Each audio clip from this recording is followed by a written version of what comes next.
अलग हो सकते हैं, पूर्वज अलग नहीं हो सकते, और ये एकता की बात है, समानता की बात है, और ये होनी चाहिए इस देश में। और इस विचार को जब जीते हैं हम, तो आपस में नफरत दूर हो जाती है। हमारे पूर्वज गो रक्षक थे, गो भक्षक नहीं थे। हमारे पूर्वज अपनी मातृभूमि से प्यार करते थे, मातृभूमि के साथ द्रोह करने की कोई सोच भी नहीं सकता। वेल्थ की जर्नी जब साथ साथ चलती है तो स्वास्थ्य और समृद्धि का हम शिखर छूते हैं। हाँ। हमारे परम आदरणीय श्री राममूर्ति जी ने ये करके दिखाया, हाँ। और 30 गुना तक बीएससी को ऊंचाई पर लेकर के गए। सारे भारत में ऐसे ही सभी दिशाओं से पुरुषार्थ होंगे तो विकसित भारत का सपना जल्दी ही पूरा होगा। और देश के प्रधानमंत्री जी चाहते हैं कि भारत आर्थिक दृष्टि से पूरे विश्व का नेतृत्व करे, हमारा रुपए डॉलर से मजबूत हो। इसके लिए 10, 20, 25 साल लगेंगे तो सही, लेकिन एक दिन वो भी आएगा जब हमारा रुपया, हमारी करेंसी विश्व की सबसे मजबूत करेंसी होगी। और आर्थिक समृद्धि के साथ हमारे भीतर सांस्कृतिक आध्यात्मिक समृद्धि, शांति भी रहे, इसके लिए योग के साथ उद्योग जरूरी है। सर, साथ ही मेंटल हेल्थ की जरा बड़ी चर्चा होती है, उसके बारे में क्या कहेंगे? किस तरह प्राणायाम और ध्यान से हमारी मेंटल हेल्थ बहुत अच्छी रहती है, और जो हमारा लॉजिकल और इमोशनल ब्रेन का जो बैलेंस बिगड़ा हुआ है, ओवर थिंकिंग, स्ट्रेस, एंजाइटी, चारों तरफ पोल्यूशन, रेडिएशन और डिजिटल एडिक्शन जैसी जो बहुत सारी चीज़ें हैं, फिर कुछ लोग बीड़ी सिगरेट शराब आदि के भी आदी हो जाते हैं। एक योग की आदत से, एक योग की लत से, योग के एडिक्शन से सारे बुरे एडिक्शन खत्म हो जाते हैं, और सारे नेगेटिव थॉट्स एकदम हट जाते हैं, और हम पॉजिटिविटी से भर जाते हैं। सर, एक पॉजिटिव थॉट आपने यहाँ पे कहा था कि हम सारे लोगों के पूर्वज एक ही है, हम सब एक ही है,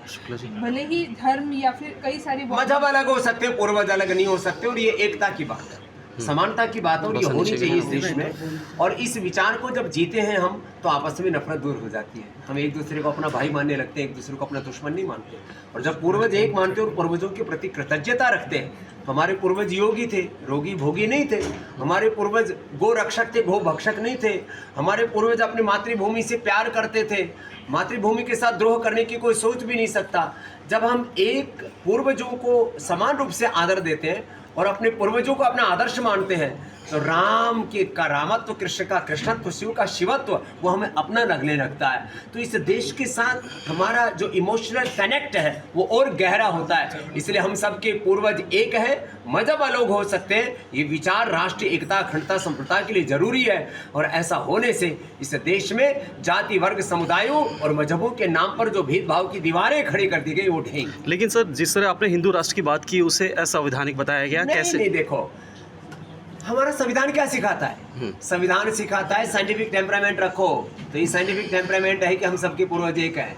देश का संविधान हमें सिखाता है राष्ट्र की एकता, अखंडता, संप्रभुता और राष्ट्र की समृद्धि को, राष्ट्र के हित को हम सर्वोपरि रखें। तो जब हम एक दूसरे के साथ एक होकर के जिएंगे, और हिंदुत्व ये कोई मजहबी भाव नहीं है। जो हिंदुस्तान में पैदा वो हिंदुस्तानी है। अब मैं दूसरे शब्दों में कहूँ, हम सब भारतीय हैं, इसमें कोई दिक्कत है क्या? हम सब भारतीय, हम सबके पूर्वज भारतीय, हम सबके पूर्वज आर्य, हिंदू, वैदिक है, एक ही बात है। अब कुछ लोगों के जिनके रिलीजियस और पॉलिटिकल एजेंडा है, वो लोगों के पेट में दर्द होता है, वो कपालभाति अनुलोम विलोम करे, पेट और दिमाग ठीक है। सर, साथ ही साथ अयोध्या राम मंदिर के बारे में भी चर्चाएं सामने आ रही है, जिस तरीके से चंदा चोरी के आरोप जो किए जा रहे हैं। देखिए, ये दरअसल क्या है, लोगों की धर्म में अनास्था पैदा करना ज़्यादा बड़ा मकसद है। बाकी जो चोर हैं उनको सलाखों के पीछे डालो, जेल में डालो, फांसी में लटकाओ। न राम मंदिर में चोरी होनी चाहिए, न देश की संस्थाओं में चोरी होनी चाहिए, न राजनीतिक चोरी होनी चाहिए, न धार्मिक चोरी होनी चाहिए। चोरी चकारी तो हमारा स्वभाव ही नहीं है। तो देश तो सत्य का और सदाचार का है, सत्यमेव जयते यतो धर्मस्ततो जयः। इसलिए जिन्होंने भी चोरी चकारी की उनको दंड मिलना चाहिए, और किसी भी प्रकार की आर्थिक अशुचिता न तो धर्म में हो न राजनीति में।